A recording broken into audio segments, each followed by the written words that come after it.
so much meaningless stuff is out. When meaningless stuff is happening in the news, people start to talk about the meaningless stuff, and we go over this New York Times story about something that didn't happen. I want to talk about something that actually matters, which is Trump was at Davos, where all the globalists are, and you know, Trump and especially Steve Bannon were always talking about globalists as if they were the evil enemy. And here was Trump out there by the global. One thing that really, really stunned me was the video they had of Trump arriving, because all we hear from the press is, oh, the respect for us among, you know, the nations is falling. Oh, and Obama had so much respect. That's why nobody ever did what he said, but he had so much respect for him. Trump shows up, and it really was like a movie star showing up on the scene. The entire place stopped. Journalists, world leaders, everybody taking pictures. It's just a clip of him arriving. It's amazing.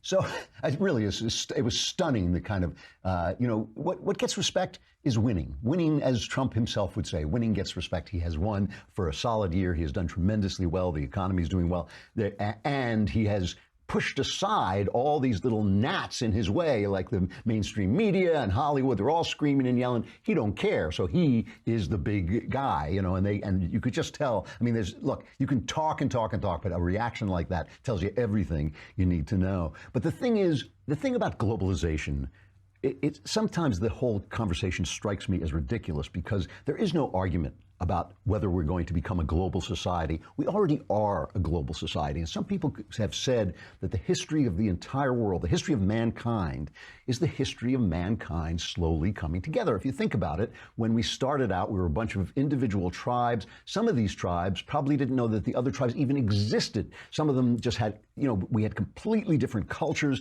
We had cultures that never interacted. Now, today, I mean, it's almost a cliche. I can get on my computer and contact a guy literally on the other side of the world and send him some meaningless emoji and have some stupid conversation. And we are a global society. But the question is, and you know who said this? Sigmund Freud said that Eros, with the life force, which we frequently experience in terms of sex, but Eros is just the life force, brings us together. And he said it wants us to become one. We don't know why. We don't know why that is true. And as I say, a lot of people have said this is the history of humankind. And I'm not the first person to notice this, but the question that we're asking is not whether we're going to come together into a global society, it's how we're going to come together. And I'm not the first person to notice that there are basically three things that unite human beings across cultures. One is money. You know, I go and I spend money, and we all agree that the money you give me in Russia for, you know, oil I'm going to be able to spend that money in Britain for something else. And we all agree that money brings us together. And money, that's a good thing. I mean, markets are good things because they bring people together. People are less likely to kill each other when they're trading. But money is an amoral force, right? I mean, money, I can buy Russian wheat with American dollars, but I can also pay a hitman to kill you. And if it's just a question of money, he's making money. The whole system's working great, except you're dead. You know, so that's not, you know, money has no values. It has no values. Another way that people come together is imperialism, and people run imperialism down, of course, because they don't like, you know, people don't like being conquered. They don't like the British coming in and telling India that they should get rid of their thuggies. You know, they don't like that so much. People don't like their culture being overrun. But at the same time, there is a certain logic to imperialism, especially if it's done without arms, it's done through trade or through culture, that the country that works best tends to get furthest. There's a reason that Rome becomes an empire, Greece becomes an empire, the British became an empire. There really were good systems that were spreading to other countries. And as many Indian people said, you know, that the British actually did give things to their culture that improved the culture. So imperialism, of course, it has its bad things. We don't want to go in conquering people. It just seems unfair. It's bloody. Who wants it? Who needs it? It leaves all this bitterness behind. But the spread of the best culture, of the most powerful culture, of the freest culture, it can be, in fact, a good thing. And the third thing that brings people together is ideas. And most of the time they think of this in terms of religion, but it's all kinds of ideas that bring people together, ideas that work. And of course, ideas can be a wonderful force for good. I think they are the most powerful force for good. Our ideas, good ideas, are better than bad ideas and keep us from killing each other. And so a religion like Christianity, which features love, which says that all people have dignity because they're made in God's image, that in loving God, we love our neighbor. Good idea, good idea. You know, there's an idea that spread for the first 100 years, 200 years of its existence. It spread without arms. It simply spread because of the dedication of the people preaching it, because of the ideas and the way it made people feel, and the way they could see Christian culture was better, more elevated than the Roman and pagan culture around it, and it spread that way. But of course, also, there are bad ideas that can spread through the sword, that can spread because people are desperate. Socialism is a bad idea that spreads because people are, immersed in poverty and corruption. I think Islam is a bad idea that spread because it unified these Arab tribes into one great army at this exact moment when Rome was crumbling. These are bad ideas can spread too. And the thing about bad ideas, and I'm going to get to the point of this and Trump and Davos, is the thing about bad ideas is they're incredibly persistent. They continue to exist and they continue to spread just as good ideas prove themselves. And I'll explain why that happens in just a moment. Why do bad ideas persist? Bad ideas persist when good ideas succeed, and I'll show you why. So Christianity and its resulting theories like capitalism and independence and individualism and free markets and all the freedom that grew up out of the blending of Christianity and classical values, it created so much success that people started to get rich, fat, and lazy, right? They started to forget that we are in a struggle for survival, so that when people rushed into our country with their bad ideas, when Syrian refugees and Muslim workers rushed into our country with their bad ideas that they were fond of their bad ideas because that was the culture they knew, people forgot that you had to stand up for the ideas that had made you rich and fat and lazy. You forget that you have to stand up for the things, all these ideas are built on a tower, right? The other thing that happens is when problems are solved, good people go home, right? So let's take the problem of black oppression in America, which was real. There was government oppression in America. There's only one kind of racism that the government can get rid of: government racism. Governments can get rid of government racism. They can say, no, you can't put a sign up that doesn't let a black guy use the public toilet. They can say, no, you can't keep black men and women from voting. You have to let them vote, because otherwise, if they're not part of the system, why should they be indebted to the system? Why should they actually be devoted to the system if they can't operate the system? Government can get rid of government racism, and it did. And when it does, the people who say, okay, now you're not stopping me. I'm still going to bump into racists from time to time. Still going to bump into a jerk who doesn't like me because my skin is a different color. There's always going to be some idiot quoting some pseudoscientific genetic stuff. I can live with that. The world is filled with different kinds of people. But as long as the government is not standing in my way, as long as there are no laws that keep me from being who I want to be, I'm going to go out and do my thing. That guy doesn't complain. That guy is too busy working, or girl is too busy working, too busy living his or her life, rising to the top, making a life for himself and his kids and his family. That guy is not going to complain. It's only the person who basically was committed to the struggle but not the result, who still gets self-worth from this struggle, who's going to turn up and say, well, now we have to go and we have to snuff out, every sign of racism in life, which of course is impossible. So you always just have these bad ideas getting more and more left-wing. Same thing is happening to gays right now. A gay guy who said, look, this is who I am. None of your business. Let me get married. Just leave me alone. Let me do what I'm going to do.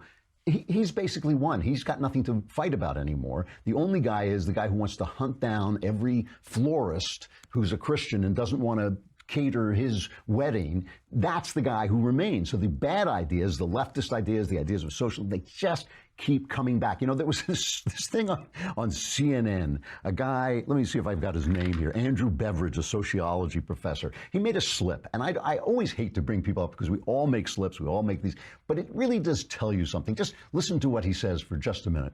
Ever since the 14th Amendment, all people in the United States have been counted: women, children, blacks, non-citizens, etc.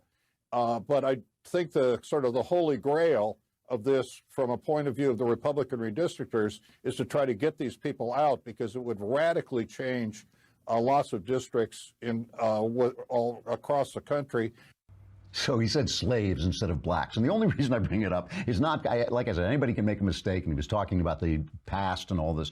But that is the mindset of the left, is that these problems never go away, because if they go away, then you have to start talking about a new idea. You have to start talking about what you're going to create, what you're going to put forward. And when has the left ever created anything? Their whole philosophy is to take from creators and spread it around instead of encouraging each person to find his way.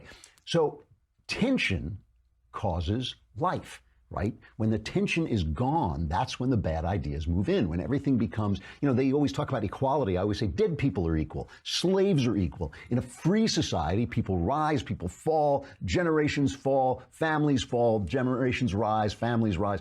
Tension is life. Life is the tension between ideas, too, between freedom and equality, right? You can't be equal if you're free. You can't be totally free if you want people to be equal. You can't be free at all if you want people to be equal. You have to force them to be equal. The tension between those two good things, we want people to be equally treated and we want to be free, that pushes us forward as we make compromises, all kinds of tensions, competition in businesses, right? If there are two businesses making air conditioners, you're going to get better air conditioners. If there's one business being Google, you're only going to get Google, and it's going to get worse and worse and worse. So that is what essentially Trump went to Davos to say, that we defend America because the world works better when America is standing up for itself and you in Italy are standing up for yourself and everybody's standing up. Then you have competition. And that is what he went to say. So listen to him. This is him talking at Davos, making a speech at Davos about America first. I guess this is cut number 3. I believe in America. As President of the United States, I will always put America first, just like the leaders of other countries should put their country first also. But America first does not mean America alone. When the United States grows, so does the world. American prosperity has created countless jobs all around the globe, and the drive for excellence, creativity, and innovation in the U.S. has led to important discoveries that help people everywhere live more prosperous and far healthier lives. As the United States pursues domestic reforms to unleash jobs and growth, we are also working to reform the international trading system so that it promotes broadly shared prosperity and rewards to those who play by the rules. So Trump knows that each person standing up for himself and fighting in a peaceful, market-based way creates more competition. The right knows, we conservatives know, that when everybody gets to speak and argue and discuss, ideas get better. Only the left wants competition to end. Socialism ends competition. They want to shut down every speaker at a university. They want to censor us. They want the news. The news, when is the last time CNN hired somebody who voted for Trump to work in their place, making decisions about what goes on the air, or the New York Times, or ABC, or CBS, or NBC? They do not want, they want the death of unity instead of the progress in life of tension. Let us listen to George Soros at Davos, his reaction to Trump. It's like the raving of this guy whose toys have been taken away from him. George Soros is a guy, by the way, who does everything he can to protect his own money. He only thinks that you should share your money. And he does. So let's listen to his reaction to Donald Trump, cut number 6. I used to define the goals of my foundations as defending open societies from their enemies, making governments accountable, and fostering a critical mode of thinking. But the situation has deteriorated. Not only the survival of open society, but the survival of our entire civilization is at stake. The rise of leaders such as Kim Jong-un in North Korea and Donald Trump in the United States have much to do with this. Both seem to be willing to risk a nuclear war in order to keep themselves in power. Donald Trump and Kim Jong-un are the same guy to this guy. They're the same person. He said, oh, the rise of what about Donald Trump is like Kim Jong-un? I mean, what about him? You know, the haircut? They both have funny haircuts. Is that it? I mean, I cannot think of this. And then he goes on to say that in this like really childish way, if you just picture him like jumping up and down at his, I know he's like 112 years old, so he can't do that, but if you just picture him jumping up and down, talking about Trump is finished, cut number 8. Clearly, I consider the Trump administration a danger to the world, but I regard it as a purely temporary phenomenon that will disappear in 2020 or even sooner. I give President Trump credit for motivating his core supporters brilliantly, but for every core supporter, he has created a greater number of core opponents who are equally strongly motivated. That's why I expect a Democratic landslide in 2018. Maybe so, but we will see. And what I really do think is what these guys want is a different kind of unity, a unity of mind, a unity of no competition, of a one marketplace where everything is flowing back and forth and nobody has to compete. Because why would you compete if you didn't believe in your nation? Why would nations compete if their nations don't exist, if there are no borders? He's always talking about an open society, meaning no borders.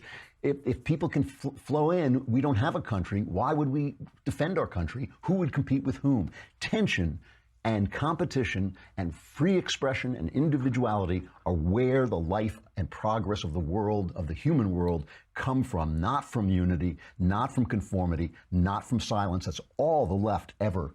It's all they ever promote in every single thing that they do. And George Soros is one of their chief proponents of that kind of unity because he thinks he's going to be in charge of it. I think that's why.